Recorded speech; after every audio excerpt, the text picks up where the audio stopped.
ایک منزل سے دوسری منزل کی طرف رواں دواں ہیں۔ سامان سمیٹا جانے لگا، دریاں، قالین اور فرش لپیٹے جانے لگے، خیمے بھی اکھاڑ لیے جائیں گے، اور 1-2 گھنٹے کے بعد اس میدان میں پھر ہمیشہ کی طرح خاموشی اور ویرانی چھا جائے گی، اور صرف ہوا خاک اڑانے کو رہ جائے گی۔ ایسی خاک جس کے لیے مدتوں مسلمان اپنے اپنے وطن میں منہ پر ملنے کے لیے تڑپتے رہتے ہیں، اور کئی تو بغیر اس پاک جلوے کو دیکھے ہی دنیا سے کوچ کر جاتے ہیں۔ یوں تو نگاہ شوق نے کیا کیا نہیں دیکھا، جلوہ جو دیکھنا تھا وہ جلوہ نہیں دیکھا۔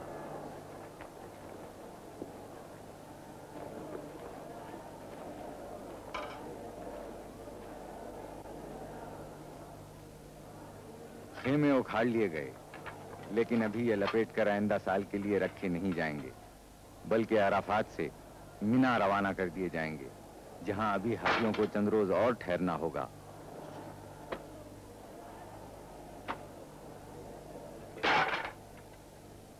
عرفات اور مشعر الحرام کے درمیان تقریباً 10 میل سے زیادہ فاصلہ نہیں، لیکن بھیڑ کی وجہ سے راستہ نہیں ملتا۔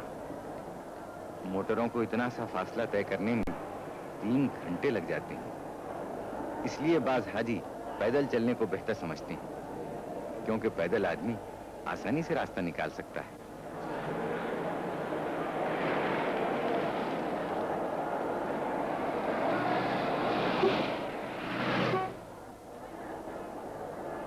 مشعر الحرام میں نہ کوئی عمارت ہے نہ خیمے، بس آسمان کی چھت ہے اور زمین کا فرش۔ حاجیوں کو یہاں ایک رات گزارنی پڑتی ہے۔ رات ہی میں حاجی یہاں سے چھوٹی چھوٹی کنکریاں چن کر جمع کر لیتے ہیں، جو دوسرے دن مینا کے میدان میں 3 شیطانوں کو مارنے کے کام آتی ہیں، تاکہ حضرت ابراہیم علیہ السلام کی طرح بدی پر نیکی کی فتح کے سبق کو پھر سے دہرا لیں۔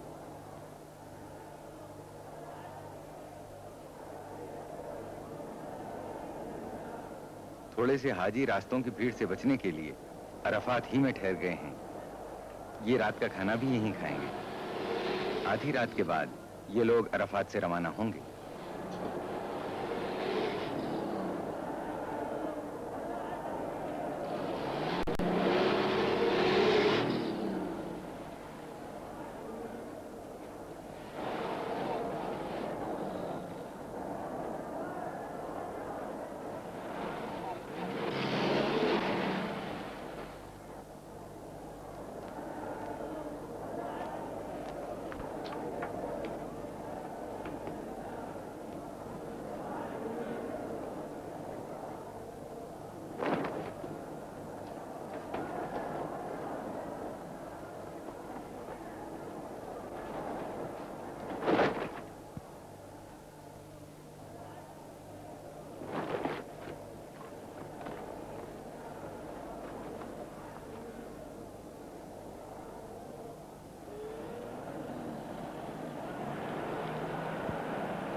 سویرا ہوتے ہی حاجی مینا کی طرف روانہ ہونے لگتے ہیں۔ یہ رسوم حج طہارت دل و دماغ کے لیے ضروری ہیں۔ مختلف مقامات پر جا کر ارکان مقررہ کی تکمیل کرنا حقیقت میں نیکی، پاکیزگی اور وحدانیت کا سبق ہے۔ اسی لیے کہا گیا ہے، حج کے بعد آدمی اسی طرح معصوم ہو جاتا ہے جس طرح ایک بچہ شکم مادر سے دنیا میں آتا ہے۔ یہ کارواں ہے رواں منزل مینا کی طرف، یہ کارواں ہے رواں منزل مینا کی طرف، کریں گے جس جگہ تجدید رسم ابراہیم، یہ کارواں ہے رواں منزل مینا کی طرف، وقار خیر سے لرزاں رہے شر ابلیس، کہ ہے یہی شہ خیر الانام کی تعلیم، یہ کارواں ہے رواں منزل مینا کی طرف۔ عرفات سے اکھاڑے ہوئے خیمے اب مینا میں نظر آ رہے ہیں۔ یہ خیمے ایک ہی رات میں عرفات سے یہاں پہنچا دیے گئے۔ مشعر الحرام سے حاجیوں کے مینا پہنچنے تک یہ خیمے یہاں پہنچا کر نصب کر دیے جاتے ہیں۔ مینا کے قریب کی عمارتیں بھی حاجیوں کے ٹھہرنے کے لیے حاصل کر لی جاتی ہیں۔ آج 10ویں ذی الحجہ ہے۔ آج کے دن حاجیوں کو 3 فریضے ادا کرنے پڑتے ہیں: شیطانوں کو کنکریاں مارنا، قربانی، مردوں کو سر منڈوانا اور عورتوں کو ناخن اور بالوں کی ایک لٹ کاٹنا۔ یہ مکروہ حیولہ شیطان کا ہے۔ یہاں ایسے 3 شیطان ہیں۔ ہر شیطان کو 7 کنکریاں ماری جاتی ہیں۔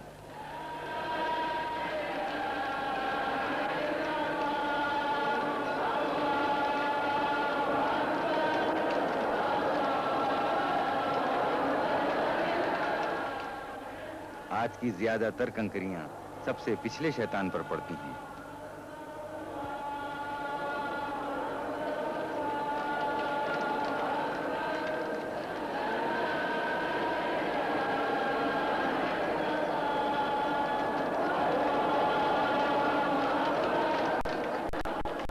بعض حاجی کنکریاں مارنے پر اتفاق نہیں کرتے، جوش میں آ کر اپنے پھٹے پرانے چپل بھی پھینک مارتے ہیں۔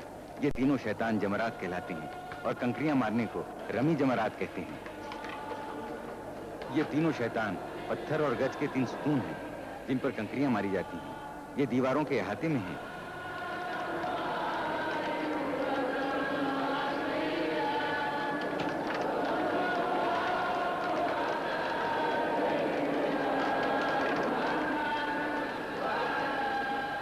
بعض حاجی اپنے معلم یعنی رہبر سے کنکریاں مارنے کا طریقہ پوچھتے ہیں تاکہ نشانہ خالی نہ جائے اور فریضہ پورا ہو۔ بعض اپنی کنکریاں بار بار گنتے ہیں تاکہ اطمینان ہو جائے کہ تعداد سے زیادہ یا کم تو نہیں ہے۔ کنکریاں مارنے کا وقت 3 دن تک ہے، مگر سب حاجی ایک ہی دن میں یہ فرض ادا کر لینا چاہتے ہیں اور بڑے جوش میں ہوتے ہیں، لیکن اتنے آدمی ایک ہی دن میں یہ کام ختم نہیں کر سکتے۔ یہ سلسلہ 3 دن تک جاری رہتا ہے۔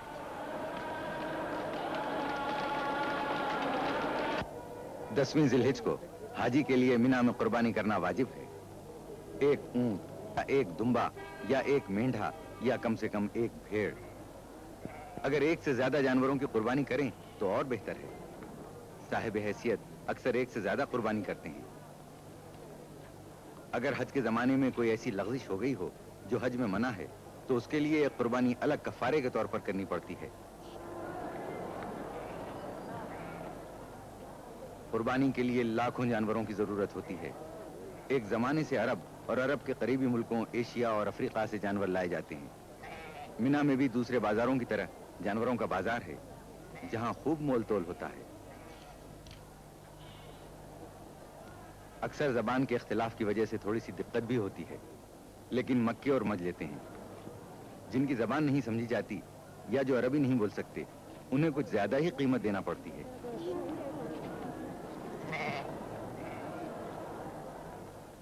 قربانی کا فرض ادا ہونا شروع ہو گیا۔ یہ قربانی حج کی قربانی ہے۔ عید قربان اس کے علاوہ ہے۔ جو لوگ خود ذبح نہیں کر سکتے ان کی طرف سے قصاب ذبح کر دیتے ہیں۔ قربانی دینے والے صرف ہاتھ لگا دیتے ہیں۔ ہر سیکنڈ قربانی کیے ہوئے جانوروں کی تعداد بڑھتی جاتی ہے اور جگہ کی تنگی ہوتی ہے، اس لیے بڑی بڑی خندقوں میں قربانی کیے ہوئے جانوروں کو بھرتے جاتے ہیں جو پہلے سے کھود کے تیار رکھی جاتی ہیں۔ جو حاجی قربانی کر چکا ہے وہ فوراً ہی اپنی جگہ دوسرے کے لیے چھوڑ دیتا ہے۔ چھوٹے جانوروں کے علاوہ اونٹ کی بھی قربانی دی جاتی ہے۔ بلڈوزروں کے ذریعے خندقوں کو دبا کر برابر کر دیتے ہیں تاکہ ہوا خراب نہ ہو۔ قربانی حضرت ابراہیم کی یادگار ہے اور اللہ نے اس واقعے کو تاریخی اہمیت دے دی۔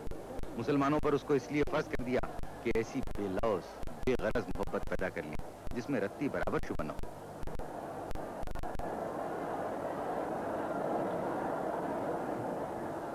رمی جمرات، قربانی اور سر منڈوانا، جب یہ تینوں کام جاتے ہیں تو اب حاجی کہلانے کا مستحق ہو جاتا ہے۔ حج کے باقی اعمال میں صرف اتنا اور باقی رہ جاتا ہے کہ مینا سے روانگی سے پہلے دوبارہ رمی جمرات کرے، پھر مکہ واپس جا کر کعبے کے گرد 7 بار طواف کرے اور صفا اور مروہ کے درمیان صحیح کرے۔ مبارک تم کو تکمیل رسوم اولی کرنا، مبارک تم کو تعمیل الہ العالمین کرنا۔ خدایا ہر مسلمان کو یہ روزے باسعادت دے، دیا شوق زیارت سب کو توفیق زیارت دے۔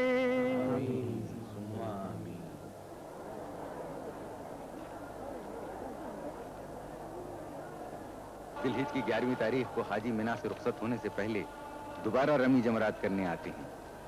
آج تینوں ستونوں پر 7 کنکریاں مارنا واجب ہے، اس ترتیب سے کہ پچھلے شیطان پر، پھر پہلے پر اور آخر میں درمیانی پر۔ اگر نشانہ چوک جائے تو دوبارہ کنکری ماری جاتی ہے۔ آدمیوں کی اتنی بھیڑ اور دھوپ کی تیزی کی وجہ سے لوگ بتواز ہوتے ہیں، اس لیے اکثر نشانہ غلط ہو جاتا ہے اور کنکریاں بجائے ستونوں پر پڑنے کے دوسرے حاجیوں کے سروں پر پڑ جاتی ہیں۔ اس طرح پھر نشانہ لگانا پڑتا ہے۔ یہ کنکریاں بھی پہلے ہی مشعر الحرام سے چن کر جمع کر لی جاتی ہیں۔ یہ تینوں ستون ان 3 مقامات کے نشان ہیں جہاں جہاں شیطان نے حضرت ابراہیم خلیل اللہ کو بہکانے کی کوشش کی۔ انہوں نے اس مردود کے 7 کنکریاں ماری جس سے وہ ملعون زمین میں دھنس کے رہ گیا۔ اسی طرح 3 بار ابراہیم علیہ السلام نے 7 حاجیوں کا 7 کنکریاں مارنا حضرت ابراہیم کی یادگار ہے، تاکہ ہر حاجی کو یہ یاد رہے کہ شیطان کے بہکاوے میں کہیں نہ پھنس جانا اور راہ رات سے نہ بھٹک جانا۔ حاجیوں کا قیام 3 روز تک منا میں رہتا ہے۔ ان دنوں میں مقامی بازار کی رونق بہت زیادہ بڑھ جاتی ہے۔ بازار بین الاقوامی نمائش نظر آنے لگتا ہے۔ دنیا کے ہر ملک کا خاص اور عمدہ مال یہاں مل سکتا ہے۔ مقامی دکانداروں کے ساتھ دنیا کے دوسرے ملکوں کے تاجر بھی ہوتے ہیں جو حج کرنے آتے ہیں اور اپنے ملک کی خاص چیزیں بھی ساتھ لاتے ہیں۔ انسانوں کا ایک سمندر ہے، ان کے سر یوں نظر آ رہے ہیں کہ جیسے سمندر میں طوفانی موجیں اٹھ رہی ہوں۔ عورتوں اور بوڑھوں کو ایسی حالت میں بڑی دشواری کا سامنا کرنا پڑتا ہے، لیکن اللہ کی خوشنودی کا خیال بازوؤں میں جوش پیدا کر دیتا ہے۔ عقیدے کی پختگی ہر مشکل کو آسان کر دیتی ہے۔ آپ کو اس مجمع میں ہر ملک، ہر رنگ، ہر صنف اور ہر عمر کے لوگ نظر آئیں گے۔ مرد، عورت، بوڑھے، جوان، گورے، سانولے، زرد اور سیاہ فام۔ منا کا میدان ایک چلتا پھرتا چمن سا نظر آتا ہے جس میں ہر رنگ کا پھول ہو، ہر چیز جدا جدا، مگر جس طرح وہ کام ایک کر رہے ہیں اس طرح ان کے دلوں میں بھی ایک نور ایمانی ہے، ایک حالت اور ایک خیال دل میں لیے ہوئے۔ اللہ اکبر، اللہ اکبر، لا الہ الا اللہ، اللہ اکبر۔ اے خدا تو عظیم ہے، تو واحد ہے، تو بڑا ہے۔ پچھلی خطاؤں کو درگزر کر آئندہ نیک رہنے کی توفیق عطا فرما، کیونکہ تیری رحمت بے پایاں ہے۔ رحمت پر تیری میرے گناہوں کو ناز ہے، بندہ ہوں جانتا ہوں تو بندہ نواز ہے۔ رمی جمرات کے لیے ہر شخص دوسرے سے آگے بڑھ جانا چاہتا ہے۔ اس طرح جوش میں آنا اور شیطانوں کو کنکریاں مارنا عجیب نظارہ پیش کرتا ہے۔ منا میں حاجیوں کے ٹھہرنے کا مسئلہ اب بھی توجہ کرنے کے قابل ہے۔ تمام خیمے اور وہ عمارتیں جو حاصل کر لی جاتی ہیں ان میں بھی ایک کی جگہ کئی آدمیوں کو مجبوراً ٹھہرایا جاتا ہے، پھر بھی ایک بڑی تعداد یوں ہی رہ جاتی ہے۔ منا میں یہ ہے مسجد خیف، یہ اتنی ہی قدیم ہے جتنا دین اسلام۔ حضور سرور عالم نے اپنے صحابیوں کے ساتھ کئی بار اس مسجد میں نماز جماعت ادا فرمائی ہے۔ مسجد کا صحن کافی بڑا ہے جس کی لمبائی 100 میٹر اور چوڑائی 90 میٹر ہے۔ مسجد کے صحن میں ایک گنبد ہے جس کے متعلق کہا جاتا ہے کہ یہ آن حضرت کے ٹھہرنے کا حجرہ تھا جس میں حضرت نے تہجد کی نماز ادا فرمائی تھی۔ جڑے کونین کے بڑے ہیں قدم، نہیں وہ خاک کے ذرہ شر کی عظمت کے، یہ سب امین ہیں میراث آدمیت کے۔ نلوں میں پینے کا پانی زیادہ تر باولیوں سے حاصل کیا جاتا ہے۔ باولیاں ایرانی طرز کی اور سینکڑوں سال پرانی ہیں۔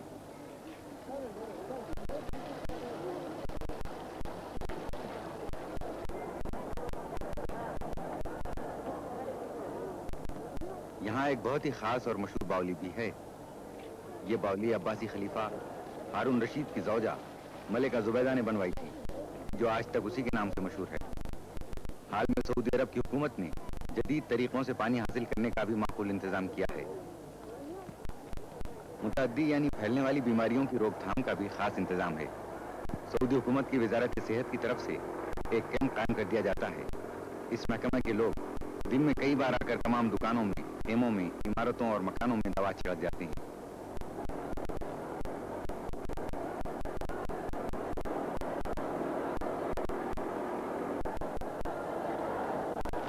ابھی تک پورے حاجیوں سے رمی جمرات کا فرض ادا نہیں ہوا ہے. دیکھیے تو کس جوش و خروش سے حاجی تینوں شیطانوں کو کنکریاں مار رہے ہیں.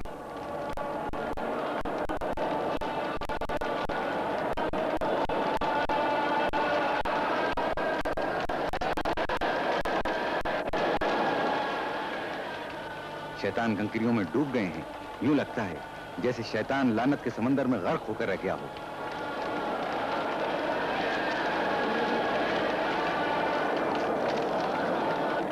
مینا کے سب اعمال بجا لانے کے بعد حاجی بیت اللہ شریف کی طرف لوٹ رہے ہیں تاکہ خانہ خدا کا رخصتی طواف کر لیں اور جو نمازیں خاص طور پر مقرر ہیں انہیں ادا کر لیں.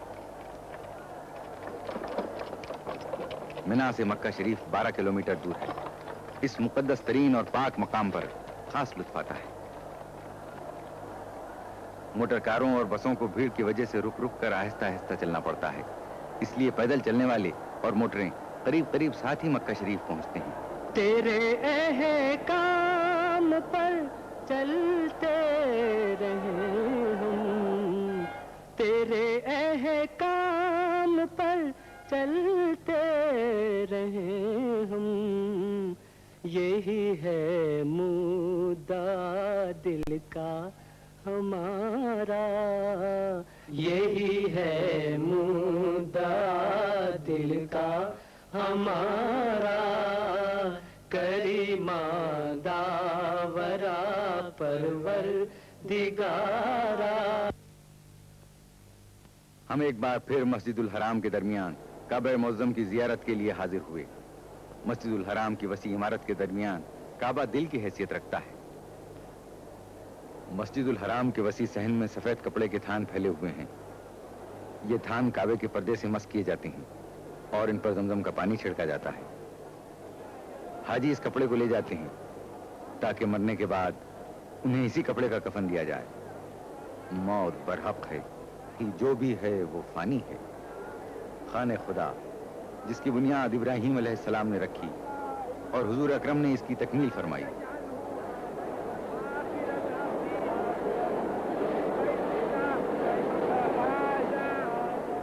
مسجد الحرام کے صحن میں بہت اعلیٰ درجے کے قیمتی سنگ مرمر کا شاندار منبر ہے جو ترکی کے عثمانی سلاطین کا بنایا ہوا ہے. اور یہ ہے مقام ابراہیم. کہتے ہیں کہ وہ پتھر جس پر حضرت ابراہیم خلیل اللہ نے کھڑے ہو کر اپنے ہاتھ سے کعبے کی دیوار بنائی تھی یہی موجود ہے. یہ حجر اسود ہے. حضرت محمد مصطفیٰ صلی اللہ علیہ وآلہ وسلم نے اپنے دست مبارک سے کعبے کی دیوار کے 2 پایوں کے درمیان نصب کیا. کعبے کا غلاف سیاہ رنگ کے موٹے بنے ہوئے ریشم کا پردہ ہے جو خانہ خدا کو اپنی آغوش میں لیے ہوئے ہے. یہ کعبے کے اوپر سے نیچے تک چاروں طرف لپٹا ہوا ہے. اس میں بڑی کاریگری سے بنائی میں نہایت خوشخط قرآنی آیتیں تحریر کی گئی ہیں. آیتیں وہی ہیں جو اللہ تعالیٰ کی طرف سے حج کے احکام اور تمام دنیا کے مسلمانوں کو آپس میں اتحاد و اتفاق قائم کرنے کی تعلیم دیتی ہیں. یہ پورا پردہ ہاتھ کا بنا ہوا ہے. اس فلم کی تیاری کے موقع پر جب ہمارے کیمرامین نے مسجد الحرام کی عکاسی شروع کی تو آسمان بالکل صاف تھا، لیکن یکایک بادل آنے شروع ہوئے اور دیکھتے ہی دیکھتے سارا آسمان بادلوں سے ڈھک گیا.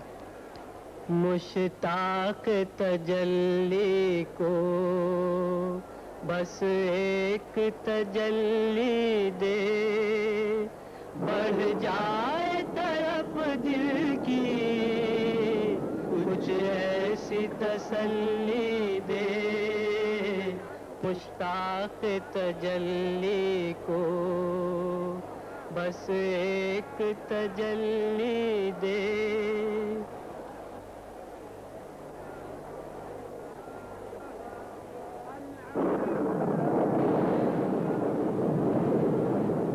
ٹھیک اسی وقت جبکہ مسجد الحرام کے دالانوں میں حاجیوں کی صفیں قائم ہو گئیں اور تکبیر کی آواز بلند ہوئی، خدا کی رحمت نازل ہونا شروع ہو گئی.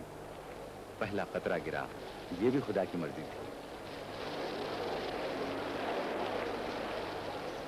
جو لوگ مسجد الحرام کے صحن میں تھے اور کعبہ شریف کا طواف کر رہے تھے وہ بھی نماز کی صفوں میں شامل ہو گئے اور عصر کی نماز شروع ہو گئی.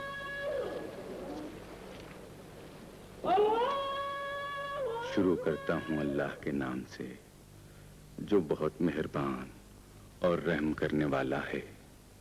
تمام تعریف اس کے لیے ہے جو سب جہانوں کا پروردگار ہے، مہربان ہے اور رحم کرنے والا ہے، قیامت کے دن کا مالک ہے۔ ہم تیری ہی عبادت کرتے ہیں اور تجھی سے مدد مانگتے ہیں۔ ہم کو سیدھے راستے کی ہدایت فرما، ان کا راستہ جن پر تم نے اپنی نعمتیں نازل کی، ان کا راستہ نہیں جن پر تیرا غضب ہوا اور جو بھٹک گئے۔ شروع کرتا ہوں اللہ کے نام سے جو بڑا مہربان اور رحم کرنے والا ہے۔ کہہ کہ اللہ ایک اور صرف ایک ہے۔ اللہ بے نیاز ہے، نہ وہ کسی سے پیدا ہوا اور نہ اس سے کوئی پیدا ہوا، ہرگز کوئی اس کا سا نہیں۔ وہ اپنی شان اور حیثیت میں اکیلا ہے۔ جیسے ہی نماز ختم ہوئی بارش بھی تھم گئی، بادل چھٹ گئے، پانی کے قطرے کعبہ شریف کے پرنالے سے اب بھی گر رہے تھے۔ سورج کی روشنی میں زیادہ چمک آ گئی، گویا ان لوگوں کی پاکیزہ دلوں کی روشنی نظر آنے لگی جو حرم خدا کے کبوتروں کی طرح بھولے والے، سلو آشتی کا نمونہ بنے ہوئے اپنے پروردگار کا حکم پورا کرنے کے لیے دور دراز ملکوں سے آ کر جمع ہو گئے ہیں۔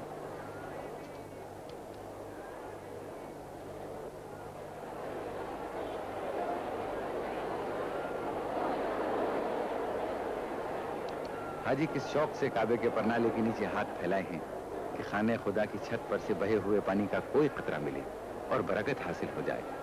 ایسا شاندار نظارہ شاید ہی کبھی کسی کو دیکھنا نصیب ہوتا ہے۔ یہ سعادت آسانی سے حاصل نہیں ہوتی۔ پہلی بار اس کی مفصل تصویر لے کر اس نظارے کو محفوظ کیا گیا ہے۔ یہ بھی خدا کی خاص رحمت ہے۔ حاجیوں کے منا سے مکہ آنے کا سلسلہ جاری ہے۔ ابھی تک سب لوگ مکہ نہیں پہنچ سکے ہیں، اگرچہ منا سے مکہ کا فاصلہ کچھ زیادہ نہیں، باوجود کہ سب راستے یک طرفہ کر دیے جاتے ہیں، یعنی ادھر سے ادھر آنے والوں کو راستہ ملتا ہے، ادھر سے ادھر جانا بند ہوتا ہے۔ سعودی عرب کی پولیس بھی بڑا انتظام رکھتی ہے کہ سفر میں ذرا سی بھی رکاوٹ نہ پڑے۔ گاڑیوں اور پیدل چلنے والوں کی قطاریں الگ اور قاعدے سے بنا دی جاتی ہیں، پھر بھی اتنی تعداد میں گاڑیاں اور پیدل چلنے والے ہوتے ہیں کہ آسانی سے آگے بڑھنا مشکل ہوتا ہے۔ سفر کی رفتار بہت سست رہتی ہے۔ بہت ممکن ہے کہ حاجیوں کا آخری دستہ آدھی رات کے بعد مکہ پہنچ سکے۔ یہ ایمان کا جوش، یہ حج کا شوق 1400 سال سے جاری ہے۔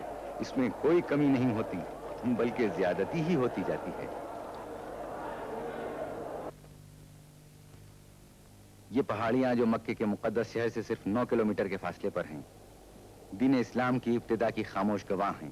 اسلام کی حیرت ناک ترقی، حق کی ایک آواز اور اس کا ساری دنیا میں اتنی جلدی پھیل جانا، یہ پہاڑیاں ان سب تاریخی حقیقتوں کی چشمدید گواہ ہیں۔ پکارا جس نے بس تجھ کو پکارا، کریما داورا پروردگارا۔ یہ غار ہرا ہے۔ یہاں نبوت کے اعلان سے پہلے حضرت عبداللہ کے یتیم و جواں سال فرزند حضرت محمد مصطفیٰ صلی اللہ علیہ وآلہ وسلم تنہائی میں بیٹھ کر غور و فکر میں کئی دن اور کئی راتیں گزار دیتے تھے۔ اسی غار میں حضرت نے فرشتے کی زبان سے خدا کا حکم سنا۔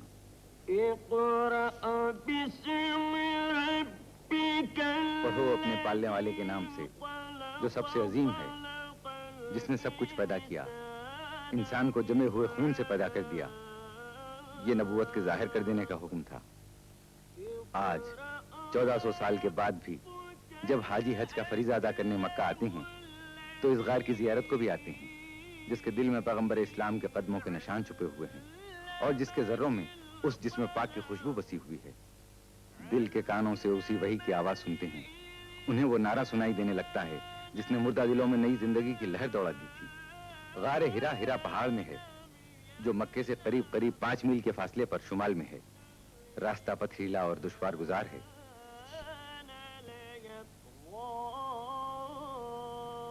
یہاں سے ہم پھر منا جاتے ہیں۔ اب منا بالکل خالی، خاموش، جوتے اور کنکریاں کھا کر بڑا شیطان بھی چپ ہے۔ دوسرے شیطان بھی چپ چاپ کھڑے آئندہ سال کا انتظار کر رہے ہیں، جبکہ پھر حاجی آئیں گے اور تینوں شیطان ان کے ہاتھوں کی ماری ہوئی کنکریوں میں چھپ جائیں گے۔ سال بھر تک اپنے جسموں پر لگے ہوئے کنکریوں کے داغ مٹائیں گے تاکہ اگلے سال اور تازہ داغ کھا سکیں۔ مینا ساری دنیا میں اکیلا شہر ہے جو سال بھر میں صرف 3 دن تک پورے جوش و خروش کے ساتھ یہ جاگتا ہے اور پھر سال بھر کے لیے آس پاس کی پہاڑیوں کے دامن میں منہ چھپا کر موت کی نیند سو جاتا ہے۔ قدرت کا شاید یہ بھی منشا ہو، انسان اس سے عبرت حاصل کرے کہ آدم سے پہلے یہ زمین خاموش تھی، ویران تھی، پھر آدم اپنے گناہوں کی پاداش میں زمین پر بھیجے گئے۔ ویرانیاں زبردست آبادیوں میں تبدیل ہو گئیں، نیکی و بدی کی جنگ ہوتی رہی۔ پھر ایک دن آئے گا، سور پھونکا جائے گا، قیامت آئے گی، سارے انسانوں سے دنیا ایک بار پھر خالی ہو جائے گی، سنسان ہو جائے گی۔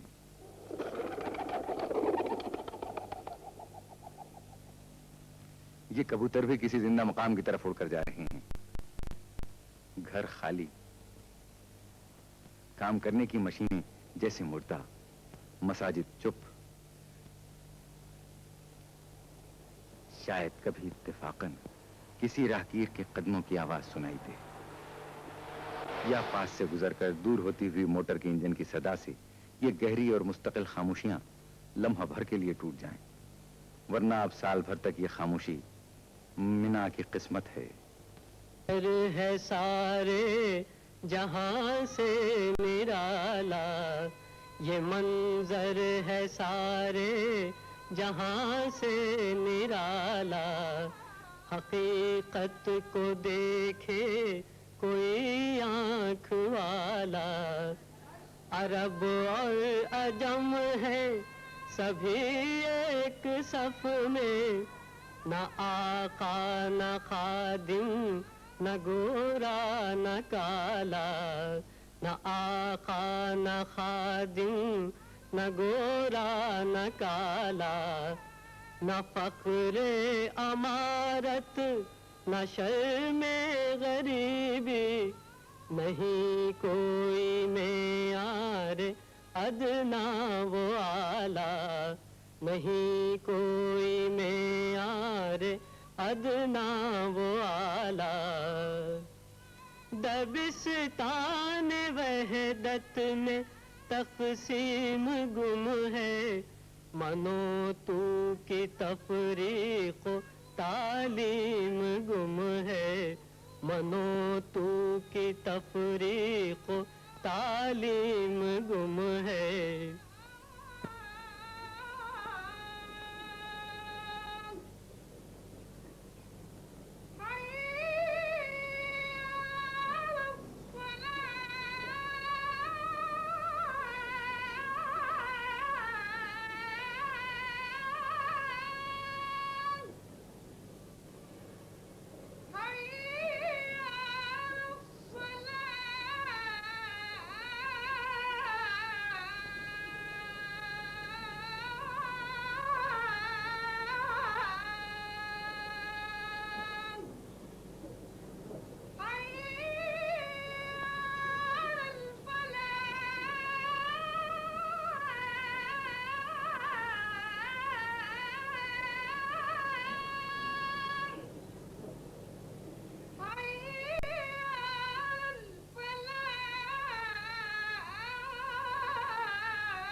اللہ اکبر۔ الحمد لله رب العالمين الرحمن الرحيم مالك يوم الدين إياك نعبد وإياك نستعين اهدنا الصراط المستقيم صراط الذين أنعمت عليهم غير المغضوب عليهم ولا الضالين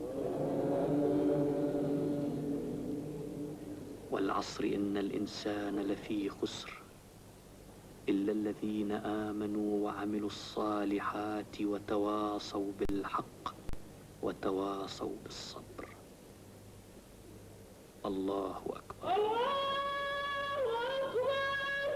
سبحان ربي العظيم وبحمده. سبحان الله. الله أكبر. سمع الله لمن حمده. الله أكبر. سبحان ربي الأعلى وبحمده. سبحان الله. الله أكبر.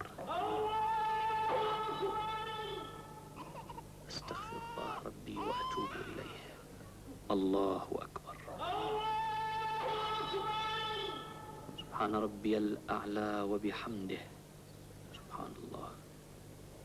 الله أكبر. الحمد لله رب العالمين الرحمن الرحيم مالك يوم الدين إياك نعبد وإياك نستعين اهدنا الصراط المستقيم صراط الذين أنعمت عليهم غير المغضوب عليهم ولا الضالين.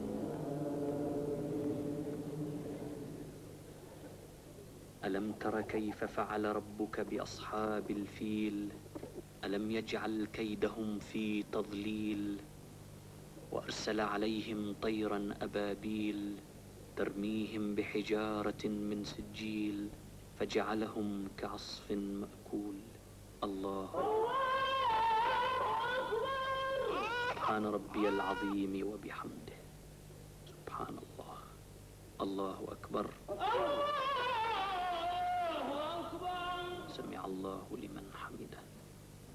الله أكبر. سبحان ربي الأعلى وبحمده. سبحان الله. الله أكبر.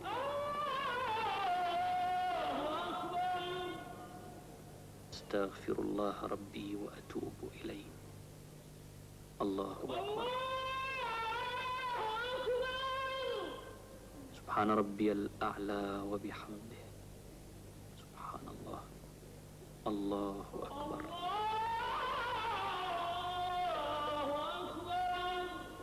أشهد أن لا إله إلا الله وأشهد أن محمدا عبده ورسوله. السلام عليكم ورحمة الله. السلام عليكم ورحمة الله.